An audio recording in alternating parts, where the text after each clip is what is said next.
Welcome to the Unstoppable Profit Podcast. Wherever you are today, if you're starting with nothing or are well on your way to the success you desire, with the right people, processes, and promotions in place, you will be unstoppable. And now, I'd like to introduce your host, Mike Stromsoe. Greetings, this is Mike Stromsoe coming to you live from the Living Agency Laboratory, and today is a very special day. In fact, every day is a very special day, but in doing this podcast, I can't think of a more special day than the one today, because I have the incredible honor, the pleasure, deep gratitude to have Mr. John O'Leary on the podcast today, a man who changed my life forever. And I'll share a little bit about that with you in just a moment. John, good afternoon. How are you, sir? Mike, what a pleasure, man. I'm thrilled to be your friend. I'm thrilled to be back on your show. Oh, no. Thank you. And, for everybody who doesn't know the whole story, I will tell it in the short version. We had the opportunity to see John speak in 2014 at an event outside of our industry. And my teammate who I was sitting next to, I said, if we ever have the opportunity to be able to bring that man to one of our events, we are going to do it. It does not matter the investment or anything else. That man, we know, changes lives. And believe it or not, once we made that commitment, the very next year, John was with our Unstoppable Nation crowd in San Diego, California. And that's where the beginning of John Leary's influence and effect on not only my life, but the life of my family, the life of the people in the Unstoppable Nation, my teams, and everybody around me began to take effect. So, John, thank you for continuing to change lives. No pressure, man. Let me tell the listeners now, lower expectations for the next 37 minutes, man, because that's going to be a hard bar to cross. But what I've learned, Mike, in life is that I can barely change my own life, but I can. I can stay focused on my next step, my next word, my next prayer, my next thought, and then my next action, which is going to drive results. And we try to love the one in front of us. We try to encourage the ones in front of us. I try to share some of the stories from my past to remind people that in spite of their challenges, their best days are in front of them. But ultimately, the people get to do with that information what they choose. Right. And some people might yawn and go back to bed. Some people might say, well, that was a fun pep rally. And then there are the rare folks like you who say, wow, there was something in there that I want to utilize to change my life and then also change the lives of those that I love. And so I'm just grateful that you heard something, that you did something with it. Yeah. Well, I'm going to share with everybody exactly what that was. But, when I met you, you shared with us your first book. You were kind enough to bring a supply of that to the crowd. And after learning your story, after hearing you speak for the second time live, and we met each other at the airport, and you were so engaging. We left my poor wife circling the pickup, and I had 6 missed calls from her because I was so engaged with everything you were saying. But, John, the big takeaway, just so you know, from that event was you have me now saying to everybody that I get to interact with, whether it be live or on the phone, is there anything more that I can do for you? Right on. And that was the influence that you left on me, because there's always something more that we can do for other people. Right. But a lot of people don't care enough to ask. Why do you think that is? Part of it is we're busy. Part of it is I think we don't realize that we actually can make a difference. And part of the reason I love the work that I do is because when I share stories or questions like that, I don't lean into it by saying, guys, pay attention, sit up and take notes, because look what I did in my business. Look how good my marriage is. Look how awesome I am physically. I'm a specimen. Look at me. That's not the way I've ever spoken or written or lived. That question, what more can I do, was one that came out of an experience I had with a radio announcer named Jack Buck. And it's a question he asked himself every day of his life. It led to a Hall of Fame career for him, but it also led to a Hall of Fame life. He impacted countless thousands of individuals along the way, including a little burned boy named John O'Leary. And even though he came into my room the day after I came into hospital, and even though on the way out he was told that there was no way I was going to survive, no chance, he went home that night and asked the question, what more can I do? What more can I do? For a stranger, a little boy he'd never met before. And the following day, this man comes back into my life and serves me again and tells me, hey kid, wake up. you are going to live. You're going to survive. Keep fighting. That encouragement and the encouragement that followed over the next 5 months of Jack Buck coming into my life changed my life. And I think it gave me life. And he kept that encouragement going until the end of his life. And so it's just important we recognize that that simple question, what more can I do, can in fact change the world. And that world begins at home. I think we underestimate the ability we have to influence change in the reflection in the mirror and in our thought processes and in the way we move forward in our business, our finances, the way we decide how we view the world and what we can do to make an impact in it. So what more could I do? Allowed you and your sweet wife to pick me up at the airport at like 10:30 Pacific time and eventually drive us back to the hotel. And it was a late night, but Mike, you asked that question, you lived that question, and that's why you've grown the business you have. Well, thank you. And, I have to publicly thank you because the last part of that whole thing is you said to me when I said, oh, crud. And I looked at my phone, the 6 missed calls, and you said, what happened? I said, my wife. You go, let me handle it. And you did so well at handling it. Thank you so much. We all need a wingman. We all need a fall guy. And I've never minded being the guy who gets in trouble unless it's me at my own home. And then you're going to be the fall guy, Mike. Yeah, no, I'm here for you, buddy. So, one of the things that we share is the mirror of truth. And there's only one person that stands between us and success. And I will suggest your influence had a little bit to do with that. And it's just the people in the mirror, right? It's always right. Yeah. And so I think some people hear that or see that and they think, man, I get that, but it doesn't really work. And yet the lives of those who have really overcome and really revealed grit and really changed a business or redeemed a marriage or moved through an addiction, it always begins with a reflection in the mirror. It requires grace and vision and dreams and togetherness, a whole lot of other things. But the first step is awareness. And you only get that by taking a nice, long, steady glance in the mirror. Right. Wow. Powerful words. I hope you got that one. And if you're taking notes, great. If you're not, start taking notes and go back and watch this again and write down those notes. It does start with awareness, and it's such a simple thought process, but so profound and so true. So after a period of time since we first met, your first book came out, which was On Fire, one of your first national bestsellers. Absolutely iconic. And I remember giving this to hundreds of people as a gift and the stories of them coming back, changing lives.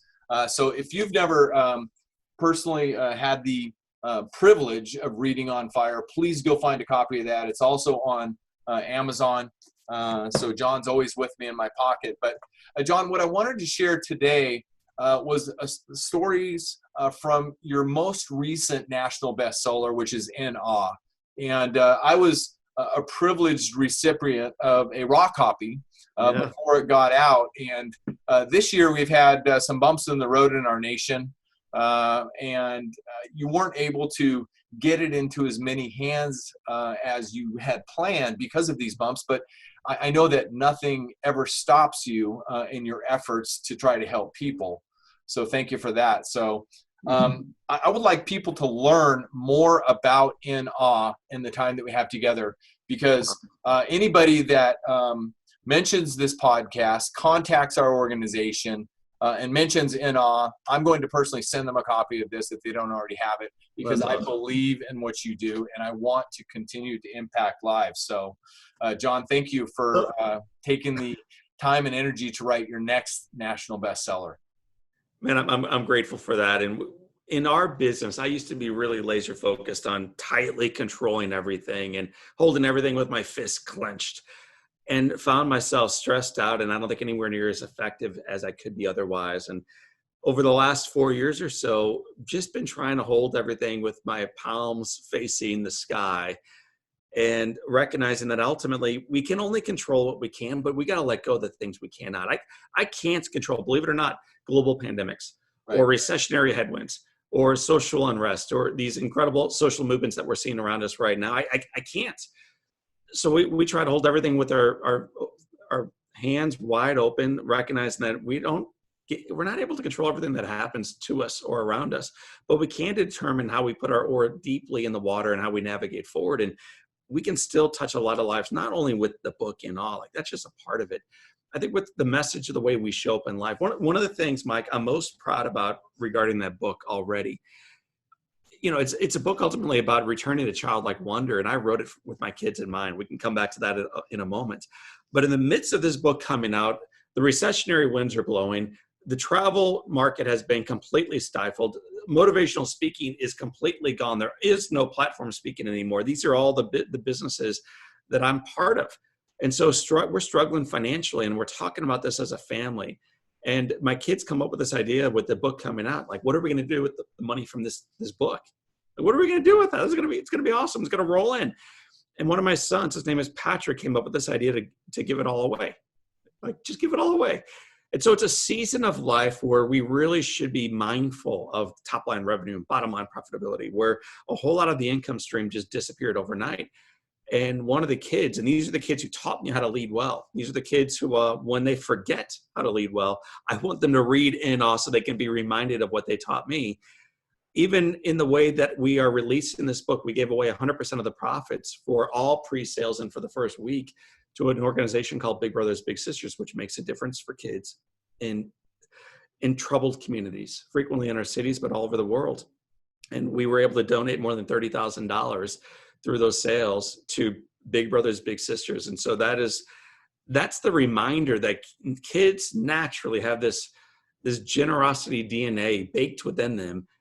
And some of the fruits that have come out of that generosity, and for the kids' lives, for these little kids that we're serving, and for the marketplace as a whole, we've had a whole lot of corporate sponsors step alongside of us saying, we want to do this too. We want to do this too. And so the multiplication effect is real. And I just don't want us to lose sight of it during a difficult season for many of us. That's fantastic. And I want to follow your lead. So I'll contact with your team offline on how we can further support that effort. So thank you. So how did you come to write in awe? I mean, it's the word that came to my mind when I heard you begin to describe it was, it's a legacy book because John's kids inspired him. But what else besides that? I mean, right. I've loved all the stories, the entrepreneurial stories within it. I'm interrupting. Go ahead.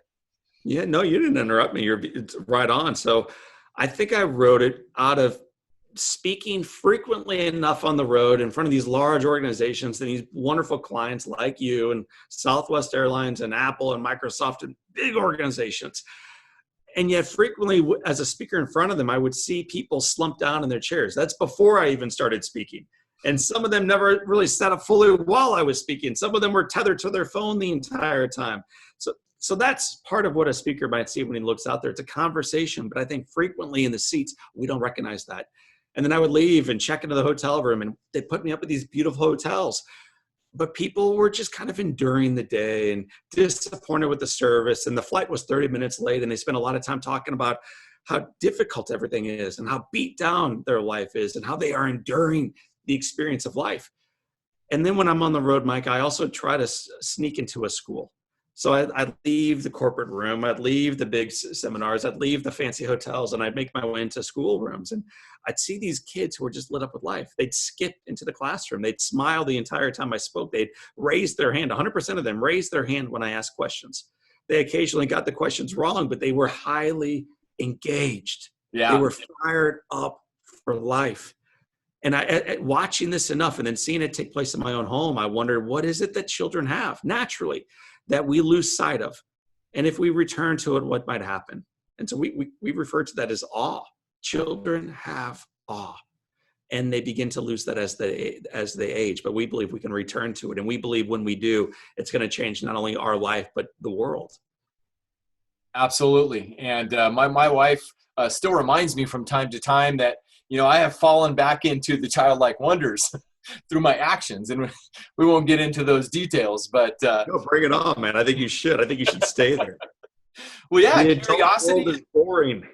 Yeah, I'm always in a hurry. I mean, there's never enough time, and I've always got to get to the next thing as fast as possible. I want to jump into those senses in just a minute, but one of the things that I want to also jump into is, as a result of the timing of the book and then a resulting pandemic that has taken its toll, you decided to create the In Awe 21-Day Challenge. Tell us a little bit about what it entails and the reactions you received. I know I took it, and it was awesome. Right. So, as a presenter, early March, we started getting phone calls saying, hey, we're not going to be holding that event on March 15th, March 19th, March 22nd, 23rd. One by one, the dominoes that we've spent decades setting up, boom, boom, boom, boom, began tipping over. And we struggle with that organizationally. And my team, business is made up of individuals, whether it's a massive organization or it's a team of 8 like we have. It's just individuals doing life as best they possibly can. And so we were struggling with this. And one of the things that I was aware of stepping into this year is that I think last year, according to Harvard Business Review, 94.5% of news stories were negative. This is back in 2019 when markets were at historic highs and unemployment at historic lows. One of the other facts from last year, even though everything was good, everything was fine, no issues in the whole world apparently, well, 1.5 million Americans attempted suicide. That's last year. Cigna ran a study that said 56% of us adults feel as if we are socially isolated. That was last year. That's not during a pandemic. That was last year. And so my team and I recognized, man, with all this heartache, all this stress, all these challenges that we face already, and with this headwind of the pandemic blowing our way, we wanted to do something to make a difference, to provide hope and clear next steps and togetherness. And so we launched a website called readinawe.com, and it's still up, readinawe.com. And we created a free, everyone else is trying to monetize it. We wanted to give, man. So we set up a free 21-day challenge that people could step into this thing and be reminded that they were not alone, that they may be dealing with challenges today, but there is reason for hope. There is a clear next step, and their best days are in front of them. So we've had, I think, several tens of thousands of people go through this thing, and everything from this saved my life to it saved my marriage to I no longer drink and a whole lot of other things in between. And some people just say, thank you. It was a great 21 days. Thank you. And so as deep as they wanted to take it is where they did, but we try to keep these little messages in the morning, like less than 60 seconds. I don't want people to feel like they're reading a book each day. I want them just to get a wonderful sample of life. Absolutely. And it was awesome, and it was game changing. And thank you for, the short snippets that made a difference every day.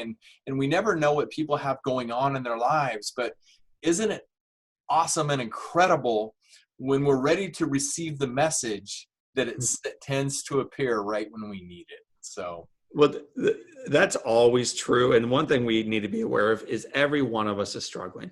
Right. And it's just like you, Mike, and your spouse and me and everybody's got a battle we're going through. And we're the ones who are listening to podcasts. We're the ones running our own businesses. We're the ones in quotes on top of the world.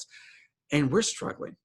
So the more we can show some grace, seriously, show a little freaking grace. Love your neighbor. Love the one across from you. Love the one on the opposite side of the spectrum, on the opposite side of the aisle even. Be that radical. Right. Because they are struggling. And I think we're ultimately only going to get through this struggle by doing so together. 100% agree. Absolutely. So what more can I do for you? Right. So one of the many takeaways, and I wanted to dive into this just a little bit and try to understand how it can impact the greater good. So as we age, and you touched on this just a couple of minutes ago, many of our senses begin to fade, or we become, if you will, set in your ways. So although we have little control over our physical senses, you suggest in the book there are 5 senses that we can not only maintain, but we can reignite. Right. Tell us a little bit more about that. And I want to touch on a couple of senses. Well, I mean, let's start with our natural senses of vision. I see you wearing glasses. I'm a few weeks behind you, brother, but I'm in line. I've got 2 children that already have them, and I think they got that from their father, among some other characteristics. So we lose the ability to see as we age, and hear and taste, even touch. These senses are just gifts that unfortunately we begin to miss out on a little bit as we progress through life. But they're not the only ones. I mean, there are many senses. I won't unpack all of them for you right now, but we discovered 5 specifically that children have in spades. They ooze through life with these senses. And yet as they go through kindergarten, and then they endure 5th grade and 8th grade in high school and college, and then they get their job, and then they lose their first love, and all this stuff happens, we lose out on these things. Not everybody, and we can return to them. but there are some senses that they have. And we call out in the book In Awe the opportunity of what might happen if we identify what they are and we start to reignite them. And there are 5 specifically, Mike.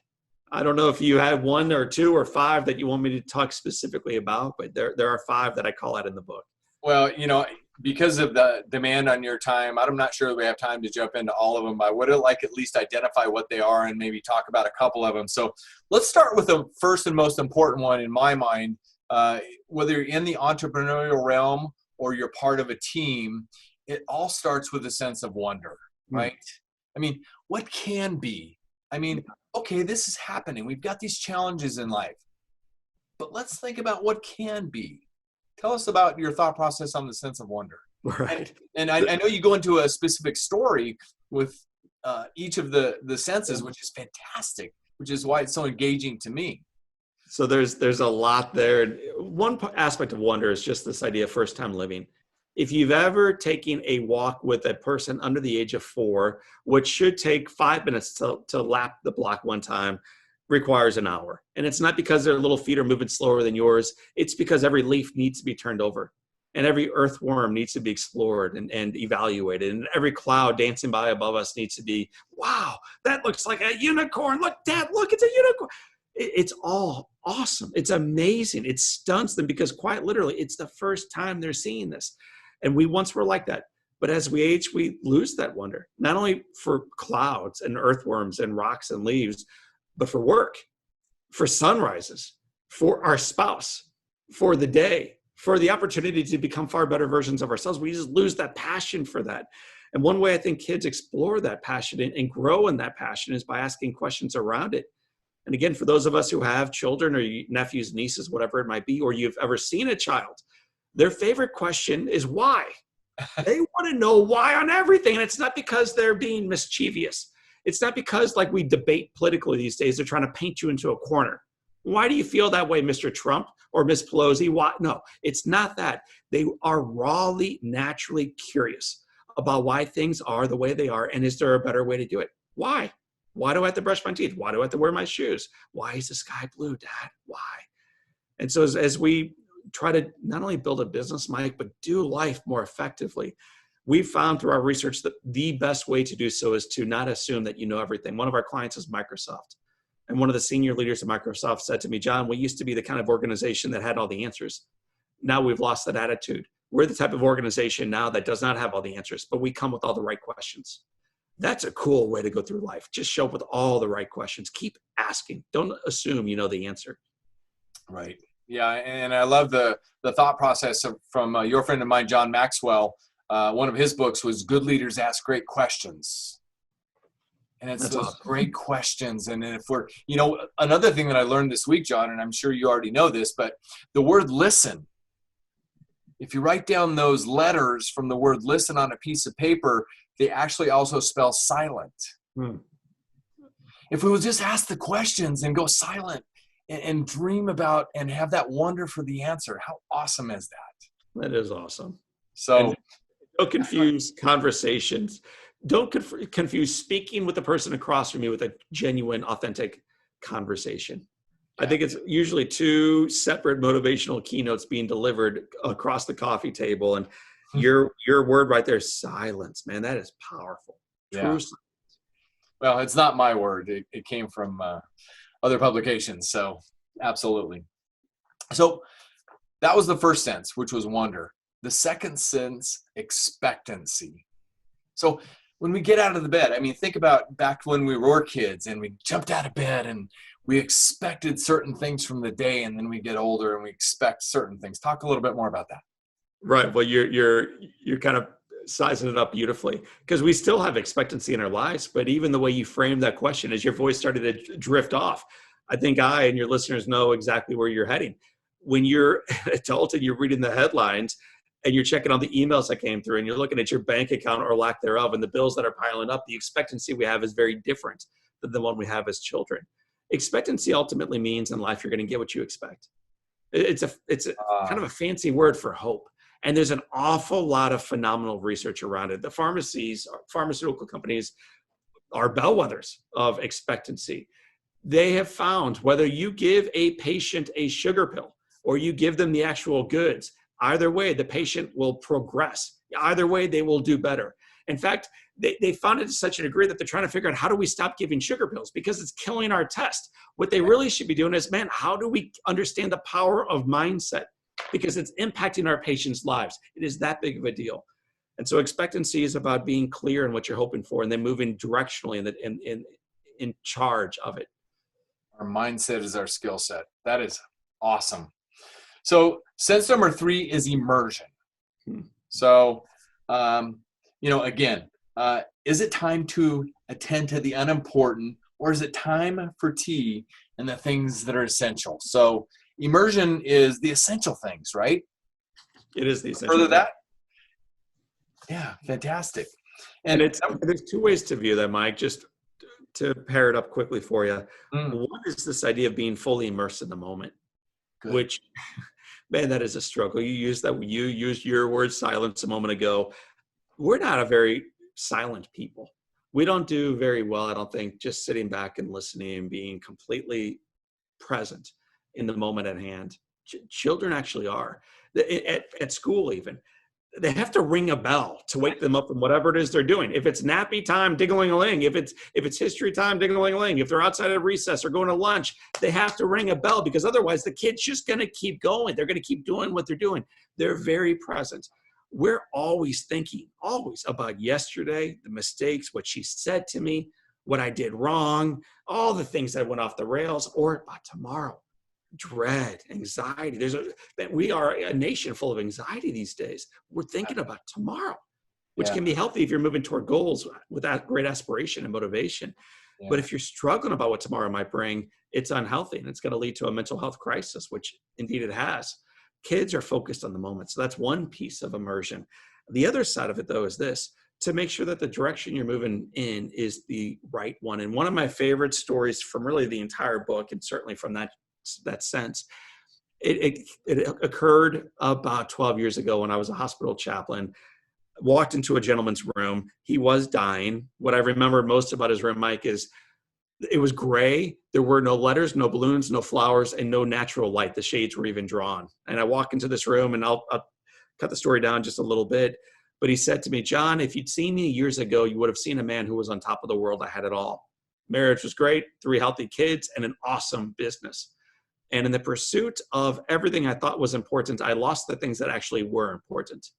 Then he talked about how he turned toward alcohol and other addictions. He lost his wife. He lost the relationship with the 3 girls, and now he's in this hospital bed by himself. And then he took a deep breath, and he looked at me, and Mike, this is the part that jarred me. He said, "John, I've gotten to the end of my life, and I've climbed to the tippity top of the ladder, only to realize that I had the thing leaned against the wrong damn wall. I made it to the very tippity top of this ladder, and I had the thing leaned against the wrong dang wall, John." And I left that room changed, because Mike, I don't want to get to the end of my life and feel as if I had my ladder leaned against the wrong wall. I want to climb high. I want to touch lives. I want to really grow cool business and impact a lot of lives along the way. But I don't want to do it at the risk of losing the very things that matter most. And it was a story that woke me up as a 26-year-old guy. It's a story I share in the book, and it's one that reminds us about the power of being immersed in the things that actually matter. Wow, I vividly remember that, and I'm glad you shared that. Thank you so much. And we got to lean our ladder on the right wall, bottom line. And the other thing that I was thinking as you were sharing that, thank you so much for sharing that, is the present is a gift and a blessing. But mostly if we open it, right? So we've got to remember to open that gift that is right before us and get immersed in it. I love that. Sense number 4, just because of time, we'll keep going, but it's belonging. I am the piece that never fits, or I do belong just as I am. We're all different for a reason, right? And dude, so when you write a book, it's hard because it's like when Led Zeppelin played Stairway to Heaven, like how do you build this song, man? And how do you wrap it up powerfully? And we try to slow build. So I try to write books that start off nice, like, wow, that's good. That's good. Halfway through, you're like, dude, this is really strong. And by the end, you're like, I hope this does not end, because this thing is rocking. And I honestly think our best work is in sense for that idea of belonging. Gosh, could we think of a time that is more desperately needed to understand and unpack what belonging means, where we don't have it, how that negatively impacts our lives, and how to ultimately, if we can, return to it, what it might not only do for us individually, which is great, that's called success, right, but what it might do for us collectively, that's called significance, and that's the higher calling of a life. So I love this sense of belonging. And the example, I mean, I know this, we have 6 kids and now 13 grandkids, and I wish I had identified this earlier. So for everybody who might be watching this that isn't an influence in anybody's life, everybody's watching. You have 4 kids that are watching everything you do. So they are watching. And from those guys and ladies and leaders that I respect, I frequently will ask them about parenting and leadership and these types of questions. It's all leadership, ultimately. Effective managing a business, effective work in the community, whatever it is, it's all leadership. Right. And they'll always tell me, John, leadership is caught, not taught. In your marriage, in your singleness, with your kids, with your aging parents, with your team members, with your clients, with your vendors, with your prospects. You can't sell it. You can teach it, though, through the way you show up and the way you display yourself to be a person of character and valor and worth by serving the one in front of you. It might go back to the question you keep asking, what more can I do? But that's not, you don't speak that out, you model it. So just to make sure that I heard you clearly, because I want to fully embrace this, leadership is caught. It's not a cost. Is that what you said? It's caught, not taught. Meaning not, I can't. Not taught. Thank you. I'm glad I clarified. I can't lecture loud enough of my kids, darn it, to make your beds. I better make my own. I can't teach them long enough, raising my voice about how to treat their mother if I myself am not treating her with incredible respect and honor. Same with your sales teams, our entire network. It's caught, it's witnessed. It's not taught. Forgive the pause, everybody. This is such a writer downer. I've got to make sure that I get that one right.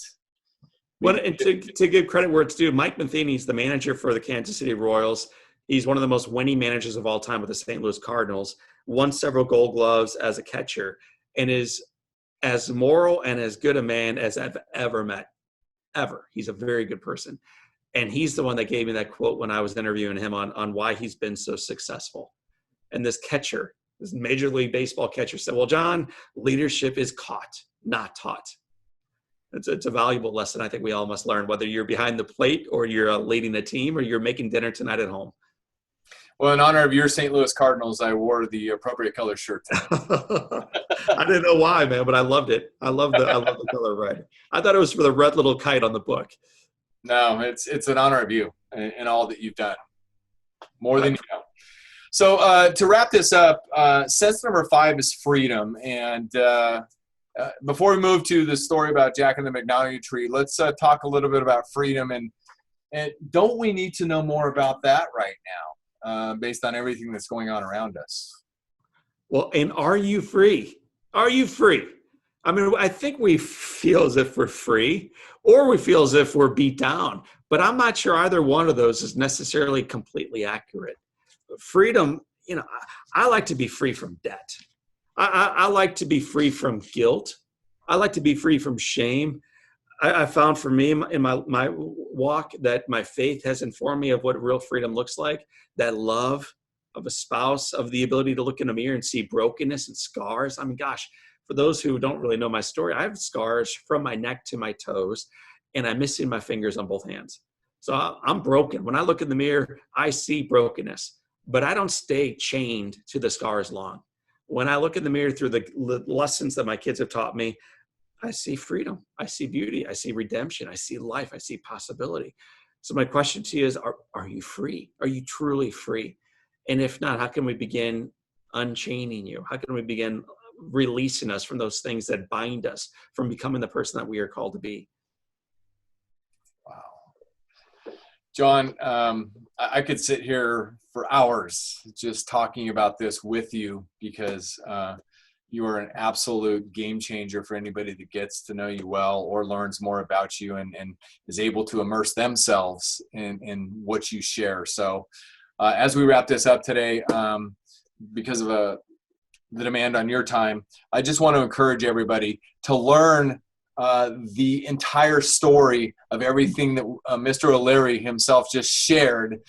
Pick up the book, In Awe. And again, anybody that contacts us and just puts the word "in awe" in the subject line, we'll be happy to ship you a free copy with our compliments, in hopes that it continues to impact your lives just like it did ours. And just to share a story from the book that is etched in my mind among any, based on your scars, and I've met you and I know all about that, is when you were in the bathroom shaving and one of your children came up and noticed that, your midsection didn't look like theirs. Right. And paused and looked up at you and said, "Dad, I love it." It's one of the sweetest stories. And when I was sharing this idea of freedom, and I don't know if it pops in freedom or belonging, I probably wrote about that in belonging, but it is freedom. All these things, the four senses ultimately equate. Draw a line below sense number 4. Well, what do you get? You get freedom. Once you choose wonder, once you choose immersion, once you choose expectancy, once you choose belonging, none of this happens by accident. Right. It's a choice. It's hard. It's difficult. Not a whole lot of people are doing it. Once you do it, though, sum it out, and it leads to freedom. And the story you brought up, my little boy Jack, he's 3 years old. He's next to me in the bathroom. My shirt is off. He's tracing scars with his index finger. Looks up and says, "Daddy, your tummy is red. It is bumpy. It is ridgy, and I love it. I just love that tummy, Dad." And I did not love my tummy. What is to love about a red, bumpy, ridgy belly? We've been taught and primed to think you should have a six-pack. Till you're 84 years old, man, have a six-pack. And I may occasionally have a six-pack of beer in my house, but I don't have a six-pack on my belly. I got thick red scars, man. That's it. It's all I've ever had. It's all I ever will possess. But for my son to see beauty in them, it changed the way I saw my scars. And if you do that enough, if you change the way you see yourself in the mirror, it's going to influence the way you step away from that mirror. I'm not a navel gazer. I don't think we should stay there very long. Step away from it. Live your life as effectively as you can. Do it not only out of success, but out of significance. And in pursuing that, I keep coming back to this because I believe it. We can change the world itself. We do so one life at a time. Could not agree more. Incredible, amazing. Thank you, John O'Leary. As a reminder for everybody, John said earlier in the podcast, read in awe. So they can just go to readinawe.com. Yeah, join me. And, social links are there and more information about our work is there. So go to readinawe.com. Yeah, and you take the 21-day challenge. I know one of my favorites to start off my week every week is the John O'Leary podcast. So, just go ahead and Google that and you can find that as well. It will inspire you. It'll put you in the right mindset. As we talked about, our mindset is our skill set. So, John, thank you. My deep, deep gratitude to connect with you again. I can't wait to get this in the hands of lots more people to share the incredible realities and possibilities that we all have before us. At this point, we need to wrap it up so you can get home and hug your wife and kids. Well, and let me just leave your listeners with a little bit of science. I know right now it's all like, okay, O'Leary, enough foo-foo, man. We need to do a little bit of work here. We did some research around the likelihood of us being alive. Just think about this for a moment, because some of us right now are bored, or we're mad at the protests, or we wish they were louder. We need change now, or we wish it would not come. There's all this stuff going on in our lives, and we can easily feel beat down by it all and think that our lives don't really matter. That's common. It's very common. So what's the likelihood of you being here? Just think about that for what's the chance? What is the chance of you being born? I think we take it for granted. The likelihood biologically, if you take your father and your mother, and we won't have a birds and the bees conversation during this podcast. We'll have that on the next one. It'll be After Hours with John O'Leary. You'll love it. But the likelihood of mom and dad coming together at just the right point that's going to lead to the life of Mike or John or Betty or anybody else tuning in right now, it's less than 1 in 400 trillion. It's 2,000 more times likely that you will win the Powerball on Thursday night this week than you being born. Which means if you take this math down to what it really stands for, you're a miracle. You're this profound gift. You're the sacred item. you belong. And I just encourage you to not wish away the day, to not wish away the struggle, to realize the goodness that remains alive and well around you and also within you, and to own the fact that your best days are in front of you, but you got to fight for them sometimes. Yes, we do. We get to fight through them. Right on. We get to fight through the challenges to find out what more that we can do for anybody. John O'Leary, I'll say it again, and I know you're so humble. I can feel that you really don't accept it well, but man, you changed my life, and I couldn't thank you. I am going to pay it forward to all 19 of the people, primarily in our family, over who I have a little bit of influence, to encourage them to live life in awe with all the five senses. And tomorrow, I get to go share a birthday celebration with our youngest grandchildren. I'm going to take this with me. I'm going to make sure that we go through the possibilities. They might not care right at that particular point, but I continue to remain in awe of the work that you do. Thank you so much for being with us today. Likewise, Mike. Thank you for the friendship. All right. Hey, stay well, stay blessed. So, likewise. God bless you, my friend. Hey, thanks, Mike. hey, everybody. Hello. I will. And everybody out there, thank you so much for joining us today. Remember, make a difference, be unstoppable, leave no regrets. And next time that you talk to somebody, say, what more can I do for you? We'll see you on the next podcast. Thank you for listening. If you would like to listen to more episodes or share this podcast with someone you care about, please visit www.unstoppableprofitpodcast.com. Now go out and make a difference. Be unstoppable and leave no regrets.